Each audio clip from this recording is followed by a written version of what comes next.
Suddenly, is this the end of the war in the Middle East?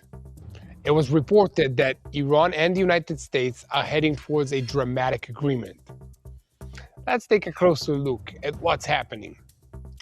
Trump is in a ceasefire, but Iran continues to attack in the Strait of Hormuz. Okay, today, together, I'm trying to understand what's happening. Who's Trump talking to? And is there a chance to map all the different forces that are operating in Iran right now? So what is being done behind the cancellation of the operation against Iran?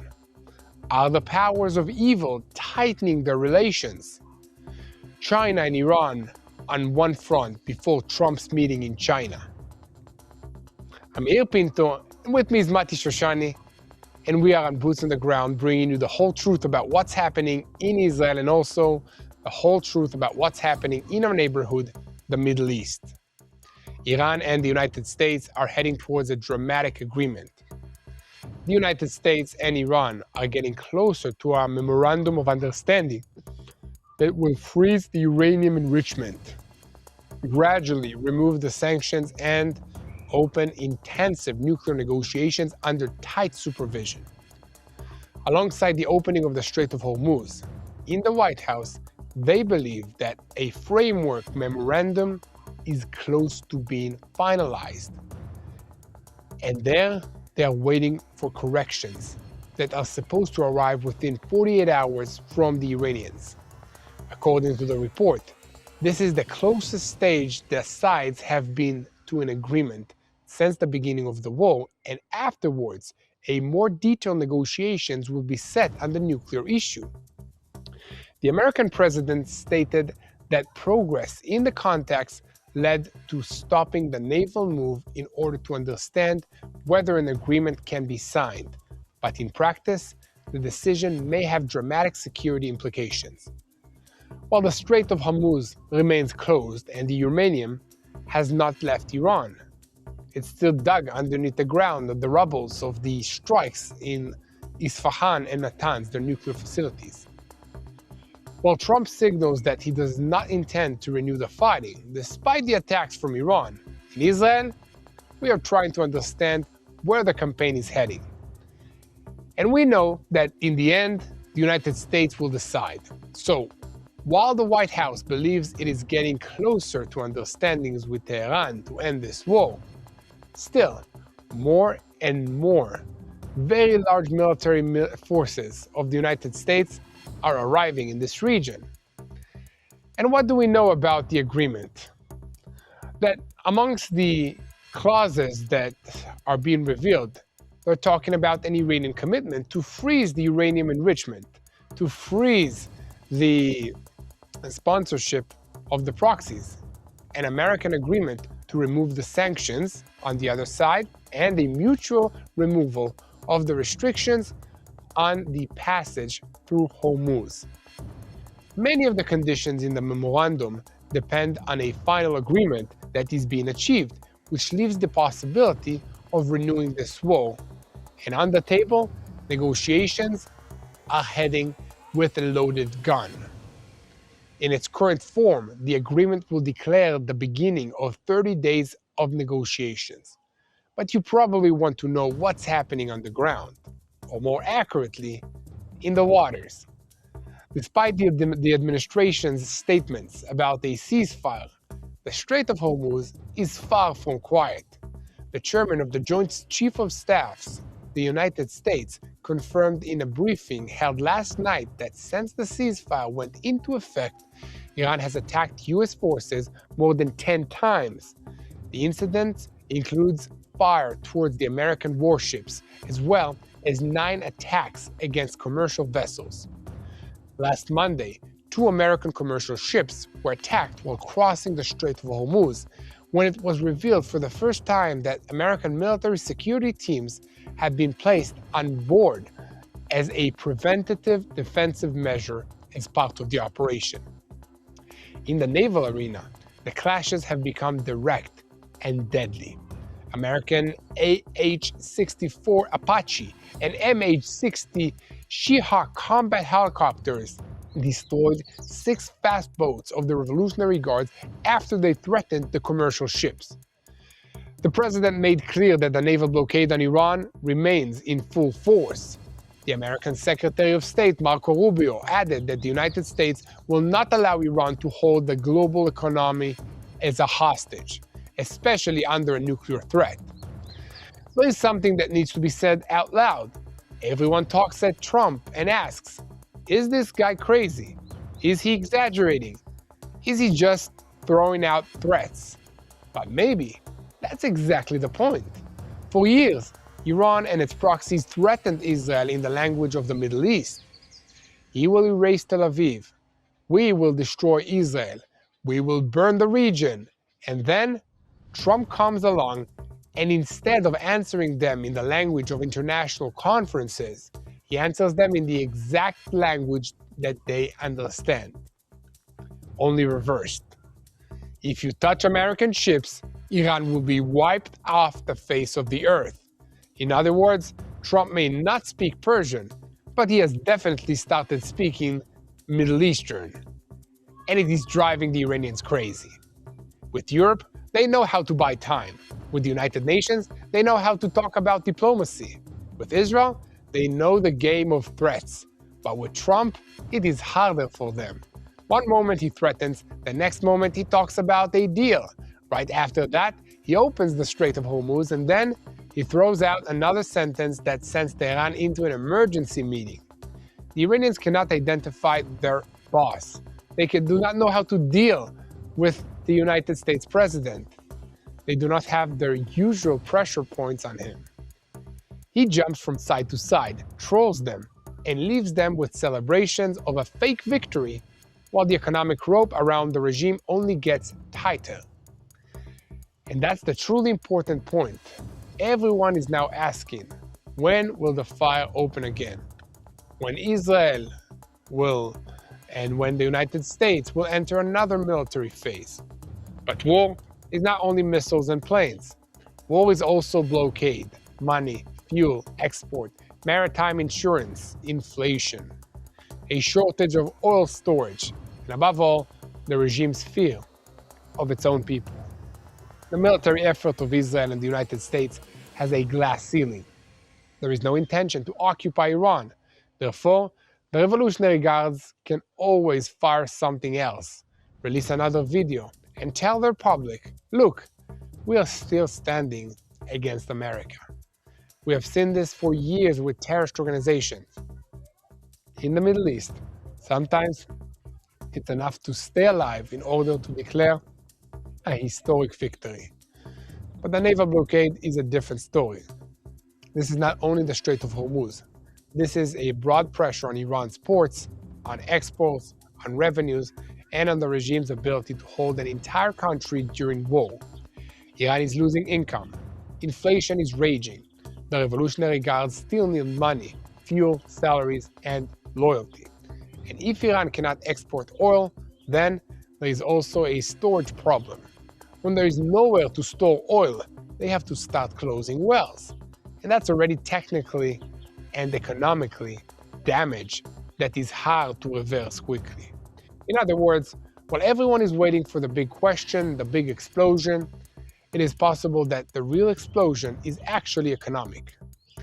And that's what the regime is trying to hide through propaganda. It screams outward because it is afraid inward. In the background, there are reports of internet disruptions, civilian pressure, and fear of renewed protests. In recent weeks, there have also been reports of an increase in the pace of executions of the detainees from the previous protests. Regimes do not increase repression when they are calm. They do it when they are afraid that the street will wake up. That's why we need to stop standing with a stopwatch. Since the beginning of Epic Fury, everyone has been asking, when is the next stage? When is the strike? When is the explosion? But maybe the right question is not when they shoot again. The question is whether the current pressure is already working. If the naval blockade is choking the regime, if the economy is eroding, if exports are being damaged, and if the public is starting to get angry, This is not a pause in the war. This is another stage of this war, a stage that requires time, and the Iranian regime is not only afraid of the fighter jets, it's afraid of the Iranian street. It's afraid of the citizens who understand that their money is being burned in Gaza, in Lebanon, in Yemen, in Iraq, and in a nuclear program that brings them poverty, isolation, and war. That is why the idea Trump hinted at, stronger support for the Iranian people, could be a real strategic direction, not just a tweet, not just a slogan, but an organized effort, free communication, breaking the internet blocks, consistent messaging, support for civilians, opposition, and increasing pressure on the regime's mechanisms. Because the goal is not only to make Iran stop shooting today, the goal is to change the equation in which the same regime arms itself, threatens, exports, and then demands prizes in order to calm down. The current regime is not a normal negotiating partner. It will not really allow a new regional order. It will not voluntarily give up the tools through which it controls and threatens. Therefore, precisely now, when it is weak, it is right to think more broadly. The naval blockade needs to continue. The economic pressure needs to increase. The support for the Iranian people needs to be clearer. And the military effort needs to remain in the background, not instead of the strategy, but as a tool that completes it. Trump may sometimes sound like he threw the diplomacy book out of the window. But in the Middle East, sometimes the one who speaks the least politely is the one that they understand. And today, the Iranians understand one thing very clear. They are no longer facing a predictable system. They're facing a president who confuses them, a blockade that is choking them, a street that may wake up against them, and a possibility that once sounded far away, that this regime will not only be weakened but fall. Against the background of the reports that the United States is getting closer to an agreement with Iran, oil prices are plunging. Global oil prices are plunging against the background of US President Donald Trump's announcement that he is temporarily suspending the operation in the Strait of Hormuz, alongside reports that the White House believes it is getting closer to an agreement with Iran on a memorandum of understanding. A barrel of crude oil is trading at around $92, a drop of about 10%. Brent is trading at around $100, a drop of about 8.5%. And what about the reports that Iran is 1 year away from an atomic bomb? The enriched uranium, the rogue centrifuges, and the difficulty of making progress from the air today. And we will bring you a situation picture on the Iranian nuclear program. Israel and the United States bombed thousands of targets in Iran in 2 rounds of fighting over the past year. But American intelligence estimates that the current campaign has not moved Iran further away from a nuclear bomb. Everyone knows about the enriched uranium, but apparently there are also many centrifuges that remain on Iranian territory and keep it close to a bomb. But on the other hand, there is not really much more to bomb from the air after the thorough work of the Americans and the Israeli air forces against the regime. And in the Middle East, there are power games in the Arabian Gulf. Today, the crazy punishment of the Emiratis against the countries that refused to support them during the attack from Iran was revealed. There is currently peak tension between bin Ziyad and bin Salman. The United Arab Emirates is applying sanctions on Pakistan and Egypt, including deportation measures and visa restrictions, while Saudi Arabia is offering alternative economic and political support. And we will soon explain how the 2 largest countries in oil exports are clashing with each other. It has now been revealed that in the past month, the secret fortress of the Houthis was destroyed with deadly precision. A series of powerful explosions shook strategic Houthi compounds in Sana'a and southern Yemen over the past month. According to reports, a joint Iranian operation rooms and ballistic missile assembly sites used to attack vessels were hit. The interesting part is that no one has taken responsibility for the complex operation that struck this terrorist organization, and we will soon bring you all the details. I'm Yair Pinto, with me is Mati Shoshani. We are boots on the ground, bringing you the whole truth about what's happening in Israel. And this is day 0 of the war against the Revolutionary Guards because epic fury has ended, according to Donald Trump. And they are the head of the crumbling axis of evil in this region. So, 1 second before we begin, I want to call on you to continue spreading the truth, share our content with as many people as possible, and make sure to click the subscribe button so that you never miss another update of Boots on the Ground. You can also look for me, Yair Pinto, and for Mati Shoshani to get our perspective behind the scene of what it's like to live in Israel in this war. So, our senior Middle East Affairs correspondent, Mati Shoshani, are the Gulf states beginning to understand that they can no longer sit on the fence against Iran, especially after the attacks on the Emiratis and the fear that Washington will not always respond immediately? Yair, I think that is a great question. Both the Gulf states and many of the European states are waking up in the last couple of months to a new reality, a reality in which they understand that they can't expect someone else to do their dirty work, to do the police keeping in their region, and to fight their fights every single time. For generations at this point, both Western states and the Gulf states have become accustomed to the fact that anytime they need, the person, the entity that does the heavy lifting for them is the United States. And that reality, especially facing the current evil that is the Iranian Ayatollah regime, well, that reality no longer exists, definitely not in the way that people imagined it or understood it just several months ago. A couple of days ago, we got a demonstration of exactly that. The Iranians launched missiles on the Emiratis. They hit a bunch of targets, including well-known targets that are iconic landmarks within the Emirates, within Dubai, for instance. And the United States didn't directly respond to that.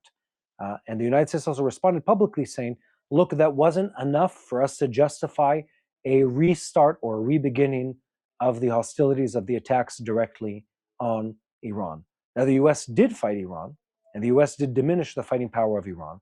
And it is patrolling the area, and it has assets in the air and on the ground and around the Emirates.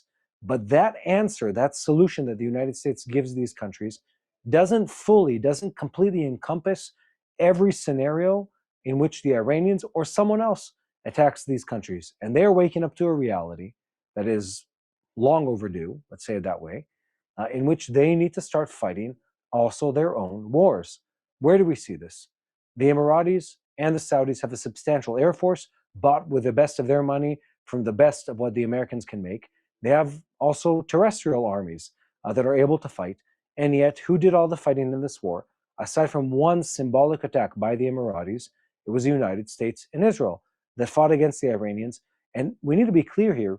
The Iranians struck mostly at Gulf states. Most of the missiles in this war were aimed at the Emirates, not in Israel, even though the news might tell you a different story. And that's the reality we're facing right now. A reality in which if you don't protect yourself, you can't be guaranteed that someone else will solve all of your problems. This, by the way, doesn't apply only to the Emiratis or to other Gulf states. This applies also to European countries, the NATO members, who for decades have been expecting the United States to fight their war, to fend off the Russian threat, to fend off whatever other threat comes their way. And here we're in a reality where Trump looks at them and says, guys, you haven't been living up to your expectation. You haven't been living up to what the treaty requires as far as your contributions as part of a national GDP. You should do more to protect your safety, or we will not guarantee to intervene and to fight on your behalf. But specifically, if we're focused on what's happening in the Middle East, Israel is the example of how you're supposed to address your enemies after October 7th. I need to add that asterisk in there and say that if you have an army, and we do have an army, and so do they, so do the Emiratis, so do the Saudis, so do the Qataris. They have an army, they have an air force. If you have an army and you're faced with an existential threat that is promising, not saying, promising that they plan to destroy you and your way of life, well, you need to fight for yourself. and you need to stand up for yourself.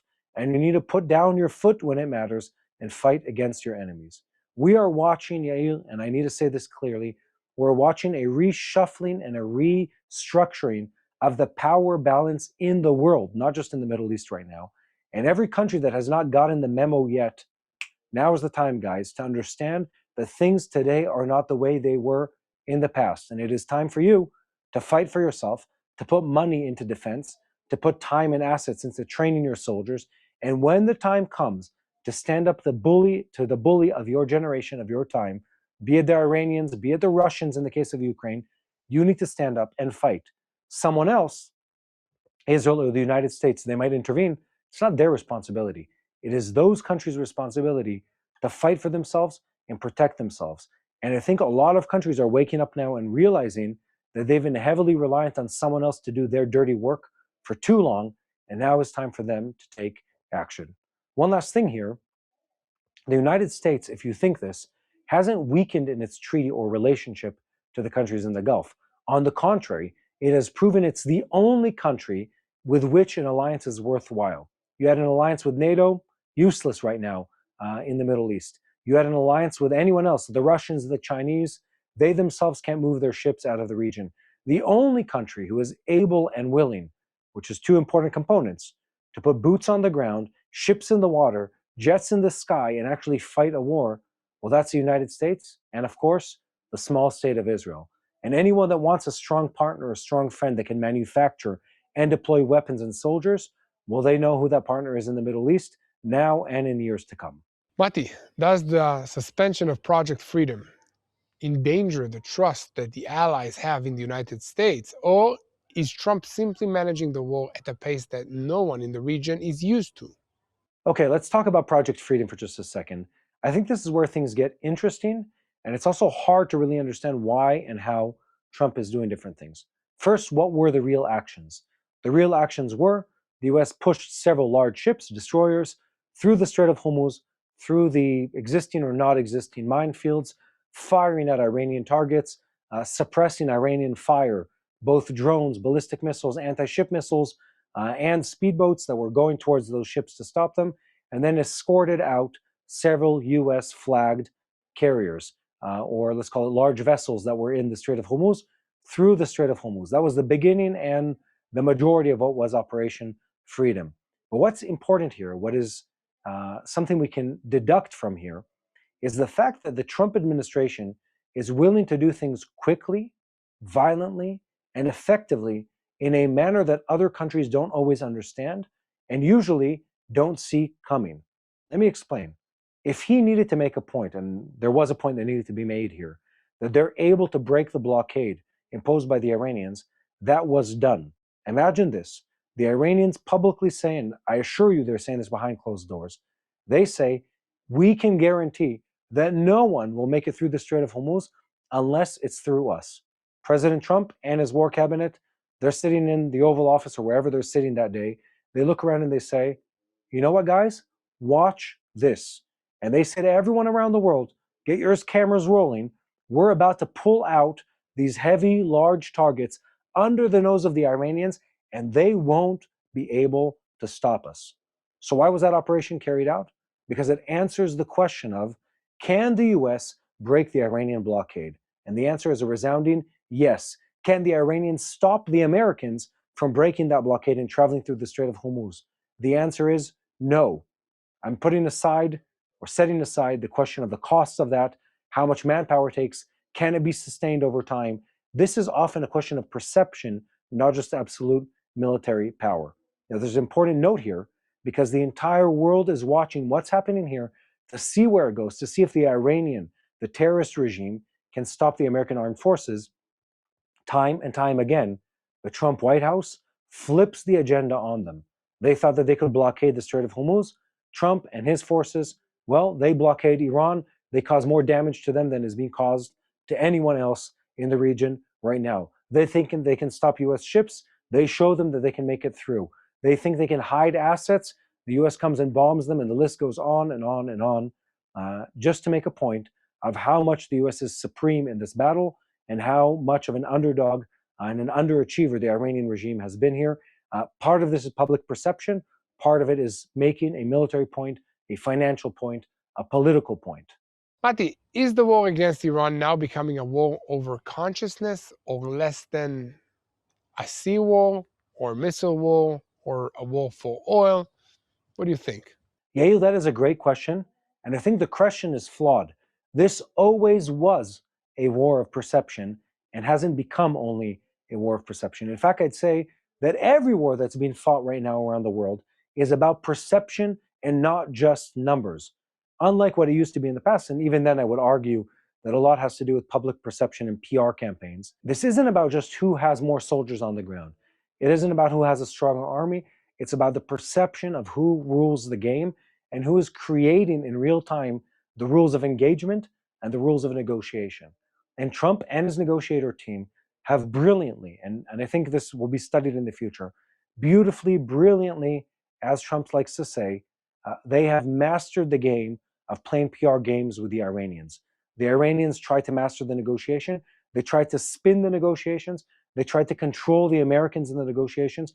And Trump simply defanged them in the way Kushner, Witkoff, and of course J.D. Vance operated throughout this negotiation. They tried to control the narrative with their videos and their shows of force, etc. And Trump says, watch this, and sends ships through with an escort just to show that the Iranians cannot touch them. And this is important because the world is looking at this entire war not just as a war between the United States and Iran. Iran isn't fighting here on its own. Let's be honest. Iran is backed by Chinese money and supplies, by Russian technology and weaponry that go together with it. And this is a war between the perception that the U.S. is the supreme power and the global policeman, or that it is a declining empire to be replaced by the Chinese and the Russians. And let me tell you the end of this story. The story ends with a clear answer that the United States reigns supreme when it comes to being the global policeman, that the Chinese and the Russians are not playing in the same league. There are several leagues beneath the United States in the ability to deploy power, to deploy financial pressure, and of course to wage a continuous war on multiple fronts. This is a lesson that's going to be learned as a PR campaign, but also as a ripple effect in geopolitical spheres for years to come, and it will affect what happens in China, in the South China Sea, and of course what Russia does whenever and however this current campaign in the Ukraine ends. So yes, in the Ukraine, excuse me. So yes, this is a real war. It's a conventional war. It's a financial war. It's a battle over resources and oil, but it is also a war of perception, of power, and they all tie together.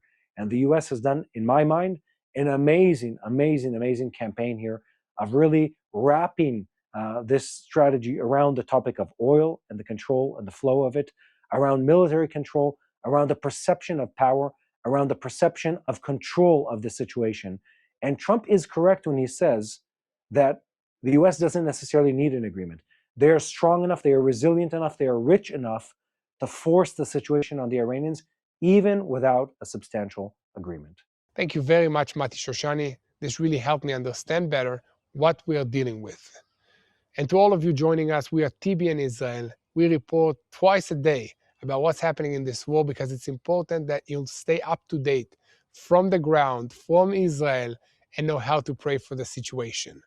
You can also look for Yair, Pinto, and Mati Shoshani on our social media platforms, and we call you to pray for the situation.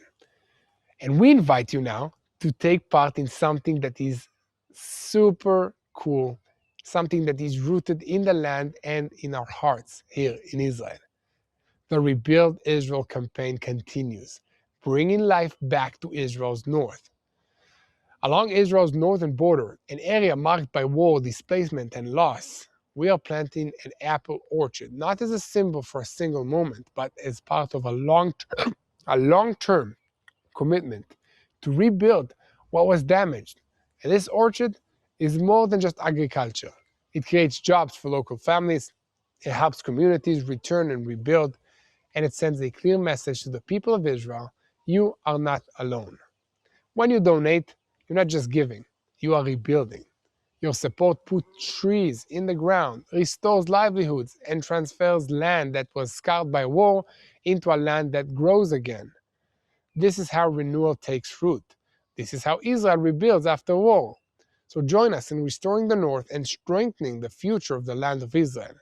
Go now to tbn.org/rebuild Israel. Again, that's tbn.org/rebuild Israel, or call 800-802-7895.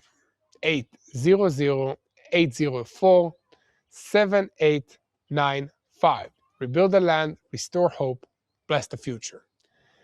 This time, the explosions did not come from the waters of Hormuz. They came from the mountains of Yemen. In Sana'a, in Makrias, and in areas considered part of the Houthis' operational backbone.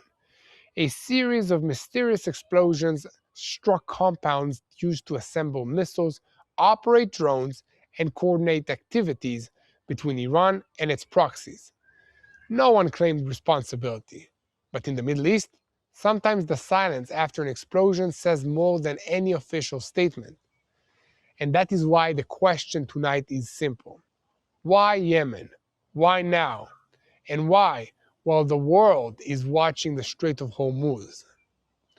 I'm Yair Pinto, and this is your Boots on the Ground report on the war between Israel and the United States against Iran and the Islamic Revolutionary Guards Corps, which is the head of the axis of evil in the Middle East. So understand this night, we need to look at the map like an operations officer.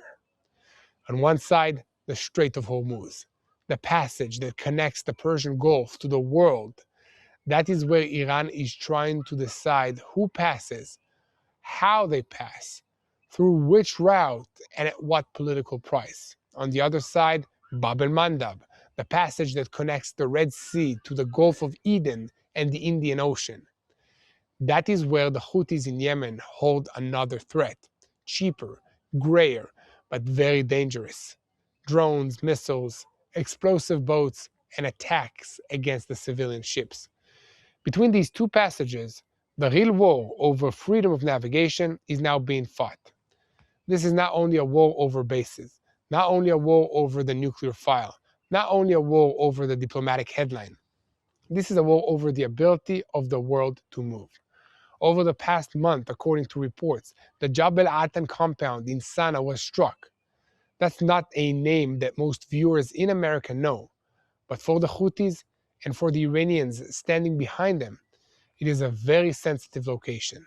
The compound is considered part of the hearts of the missile networks, a fortified area, an underground infrastructure, a place where they do not only store metal and explosives, but also knowledge, command, communications, and operational coordination.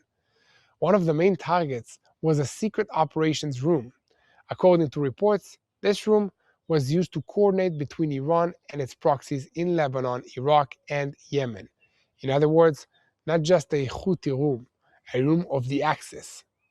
After the explosion, internet services in the area went dark. That is a small detail, but an important one. When an entire area goes dark after a strike, it can point to an attempt to stop the leaks, block the footage, or disconnect systems that were also hit in the cyber domain. In this war, the physical strike and the digital strike are no longer always separated. About a week earlier, another site was hit in the Mukushiras areas of southern Yemen. There, the terrain tells the story. Mountains rising to roughly 2,200 meters give the Houthis a natural advantage. They allow concealment, observation, and a connection between assembly areas and launch zones. According to reports, that site was used to assemble drones and ballistic missiles. These are exactly the tools that turned the Houthis from a local terrorist organization into a threat of the international shipping lanes. A cheap drone built in Yemen can make an insurance company in London raise its rates. A missile fired towards a shipping route can affect a shelf in the supermarket in Europe. That is the new reality. The Houthis do not need a large navy. They do not need aircraft carriers. They need enough cheap weapons, enough Iranian intelligence, and enough launch points close to Bab el-Mandab.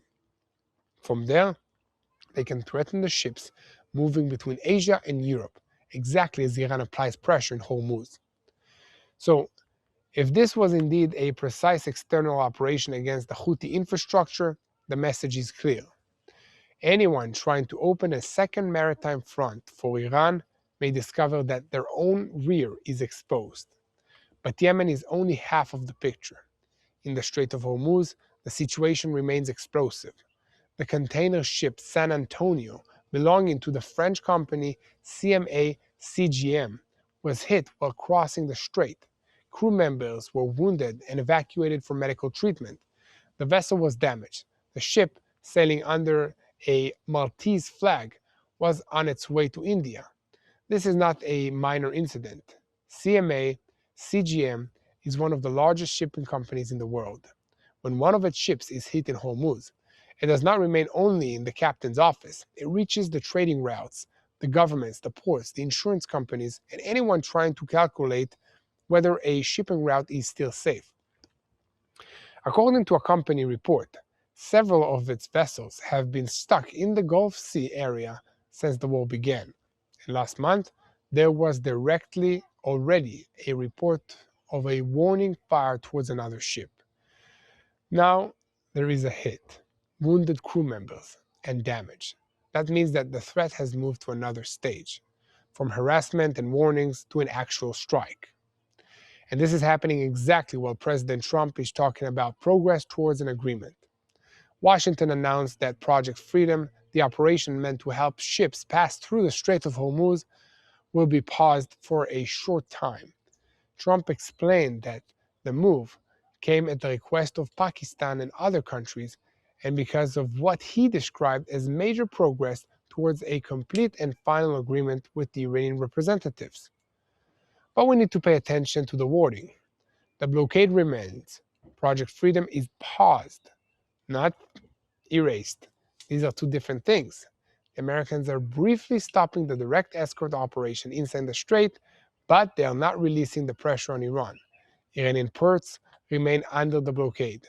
The regime's economy is still being squeezed. The ships are still not truly free, and the American military is still very close to the arena. This is a situation where one hand offers a document and the other hand stays on the trigger. The White House believes it is moving closer to one-page memorandum of understanding. According to reports, the document includes 14 points. Its goal is to end the hot war, open a 30-day negotiation period. The entire details are talking about reopening Hormuz, limiting Iran's nuclear program, and gradually removing American sanctions in return. Amongst the points that are being discussed is an Iranian commitment to freeze the uranium enrichment. The length of that freeze is still disputed. Iran wants a much shorter period. The United States demanded much more.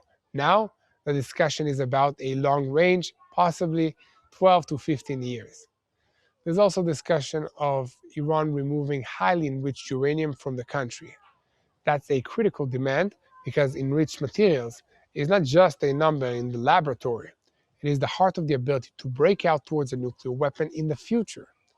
Iran will also be required to commit that it will never try to obtain nuclear weapons, that it will not carry out activities connected to the development of such weapons, and that it will allow enhanced inspections, including surprise inspections.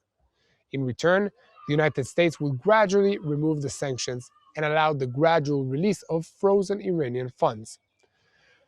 On paper, it sounds like an exit route, but in the Middle East, paper is only the beginning of the problem. The question is who is really making decisions in Tehran? Can the Iranian foreign minister promise something the Revolutionary Guards are not willing to accept? Does the diplomatic wing want an agreement while the military wing is trying to prove it has not been broken? Will Iran sign in order to buy time and then continue operating through the Houthis, through Hezbollah, and the militias in Iraq? Israel understands this danger very well. Some in Israel estimate that the chance of strikes is still higher than the chance of a stable agreement. The reason is simple. Even if the White House is optimistic, Israel lives here. not in Washington, not in Beijing, not in the rooms of the mediation. Here, the missiles reach Haifa, the drones reach Eilat, and Hezbollah sits on the northern border. And meanwhile, Iran is playing a double game. On one hand, Abbas Araghchi travels to Beijing and meets with Chinese Foreign Minister Wang Yi. China presents itself as a reliable strategic partner for Iran, calls for a ceasefire and demands safe passage through Hormuz. This visit is taking place shortly before Trump's expected meeting with Chinese President Xi Jinping. In other words, Iran is not speaking only to Washington. It is bringing Beijing into the picture. On the other hand, on the ground, ships are being hit, the Houthis are threatening, and the Iranians continue trying to present control over Hormuz. From their perspective, this is not a contradiction. It is a method. Talk to diplomats while the proxies apply pressure. Declare a desire for an agreement while raising the price for failure. Bring China into the process so Trump understands that every decision on Iran also touches the larger arena with Beijing. But China is not there only out of love for Tehran. China needs energy. China needs trade. China does not want a full collapse of Hormuz, but it does want the United States to remain busy in the Middle East while Beijing expands its influence. So China embraces Iran, also calls for a ceasefire. It wants to be the player that Iran depends on without paying the price of an open regional war. The Americans see it, the Israelis see it, and the Gulf states see it as well. And there begins another story, the fracture inside the Arab world. After the Iranian attacks on Fujairah and other areas, the United Arab Emirates is pushing for a tougher line against Tehran. Abu Dhabi wants a price. It wants everyone to understand that whoever attacks oil facilities and civilian ports does not walk away with only a diplomatic statement. Saudi Arabia, on the other hand, is more cautious. Mohammed bin Salman wants to limit Iran but not necessarily bring down the regime right now. He wants controlled pressure, pressure that keeps Tehran below a certain ceiling, but does not open chaos that no one knows how will end. That gap is creating tension between the two important capitals of the Gulf. According to reports, the Emiratis have begun taking harsh steps against countries that did not align with its position. Pakistan and Europe are mentioned in connection with economic pressure, visa restrictions, frozen accounts, and worker deportations. Saudi Arabia, meanwhile, is trying to offer alternative support. And this may sound like a side story, but it is not. When Iran attacks the Gulf, every country in the region has to decide what matters more, immediate stability or breaking the Iranian power for the long run. When the United States pauses an operation in the name of diplomacy, every partner asks whether it can still rely on the American security umbrella. And when Israel cooperates with the Emiratis on defense, the whole Middle East changes before our eyes.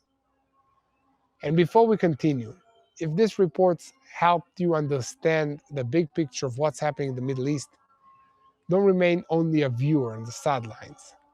Click like, share this video, share to friends, to family, to anybody who needs to hear the truth, and hit the subscribe button on TBN Israel so that you never miss another update of Boots on the Ground. This war is being fought on the ground, at sea, and in the air. Also in the media and in the public opinion sphere. Every share helps us reach more people. The connection between Israel and the Emiratis is now becoming a major part of the story. Prime Minister Netanyahu spoke with Mohammed bin Ziyad. Israel's ambassador to the Emiratis spoke about relations that are growing and flourishing, especially in the field of defense. Reports about Israeli assistance in interceptions and about Israeli air defense systems in the region point to a new reality. Iran tried to isolate Israel. Instead, it is pushing more countries to understand that its threat is shared. That does not mean every Gulf state will tomorrow become an open ally to Israel. It does not mean that anyone will agree on every move. But it does mean that when an Iranian missile threatens a port, the ideological question moves aside and the operational question takes over. Who can help stop the threat? This is exactly where a new regional order is being built. Not through beautiful declarations, not through ceremonies, but through radar systems, interception batteries, intelligence, coordination, and emergency phone calls in the middle of the night. And at the same time, the IDF continues to look north. Hezbollah has not disappeared, Lebanon has not calmed down, and the Iranians can, at any moment, try to shift the center of pressure from Hormuz to the Israel-Lebanon border. If Tehran feels it is losing a maritime card, it may activate the northern card. That could be anti-tank fire, drones, rockets, or an attempt to hit IDF forces in southern Lebanon. That is why Israel must manage this campaign in several layers. One layer against Iran itself, one layer against Hezbollah, one layer against the Houthis, one layer in the diplomatic arena, and another layer in global public opinion, where many people do not always understand how an incident in the Strait of Hormuz is connected to an air raid and a siren in Kiryat Shmona, an Israeli city in the north. But the connection exists, and it is clear. The Iranian axis operates like one system with many arms. When one arm is pressured, another arm can move. When Hormuz burns, Bab el-Mandab may be ignited. When a Houthi facility is struck in Yemen, Hezbollah may receive an order to increase the fire. When Trump speaks about an agreement, the Revolutionary Guards may create an incident on the ground to improve their negotiating position. The Iranians understand that negotiations are working different in the West. In the West, people often talk in order to lower the fire. In Tehran, they often fire in order to raise the price of the conversation. That does not mean that they do not want an agreement. It means that they want an agreement in which the other side feels it must pay in order to receive quiet. The question is whether Trump will allow them to do that. Until now, he has sent two opposite messages, whether internationally or not. On the one hand, he threatens with power. He says Iran cannot be allowed to obtain nuclear weapons. He presents the military operation as one that achieves its goals. He keeps the blockade in full force. On the other hand, he pushes Project Freedom, pauses it, gives room for mediation, and looks for a document that he can present to the American public as the end of this war, politically. Politically, that's understandable. A long war in the Middle East is not a gift to any American president. Oil prices, polls, Congress, and worried allies all enter the calculation. But in the Middle East, a short pause can be interrupted in two ways. On one side, it can be smart. It can give the enemy time to think while the blockade continues to work. On the other side, it can look like weakness. It can allow the Iranian regime to tell its people, we stood against America and we made it stop. That is why the next few days are so critical. If Iran responds seriously to the document, commits to a long nuclear freeze, agrees to real inspections, and stops the threats against Hormuz, the campaign may move into a diplomatic pause that will be difficult, long, and complicated. If Iran continues to hit ships while talking about an agreement, Trump will face the biggest test of deterrence since the beginning of this war. In Israel, there are not many illusions.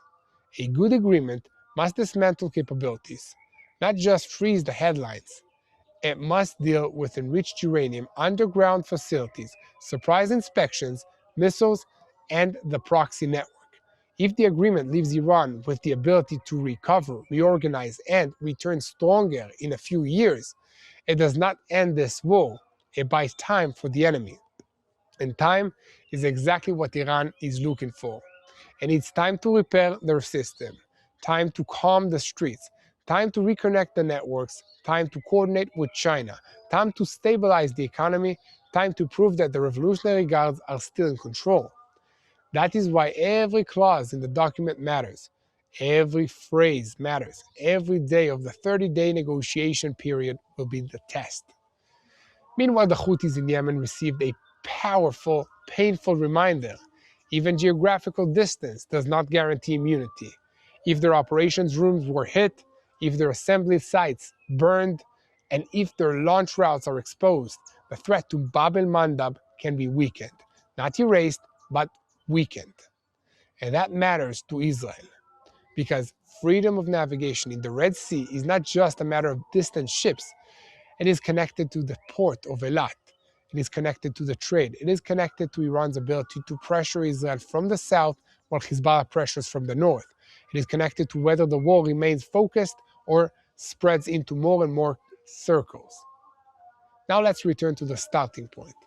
Explosions in Yemen, a damaged ship in Hormuz, an Iranian foreign minister in Beijing, a memorandum of understanding in Washington, pressure in the Gulf, high alerts in Israel. Each of these events look like a separate story, but they are all connected to the same question. Is Iran truly prepared to give up its level of power? Or it's only changing arenas in order to survive? The regime in Tehran wants to look as if it is controlling the game, but in reality, it is reaching and reacting to pressure. The blockade is hurting it. The strikes are hurting its proxies. Gulf states are moving closer to Israel. China is entering the picture out of interest, not loyalty. And the Iranian street remains the threat of this regime, the threat that it fears more than any American ship or missile. There are moments when war is not only measured only by who fires at the last missile. It is measured by who can hold on while the pressure continues, by who controls time, by who can build a coalition, by who can defend the shipping routes, open skies, and a functioning state. Tonight, the Iranian axis is trying to show that it still holds the keys to two gates of the sea. But if the explosions in Yemen, the attacks on the ships, and the race towards an agreement reach us and teach us anything, it is that those keys are no longer the ones that are in the hands alone.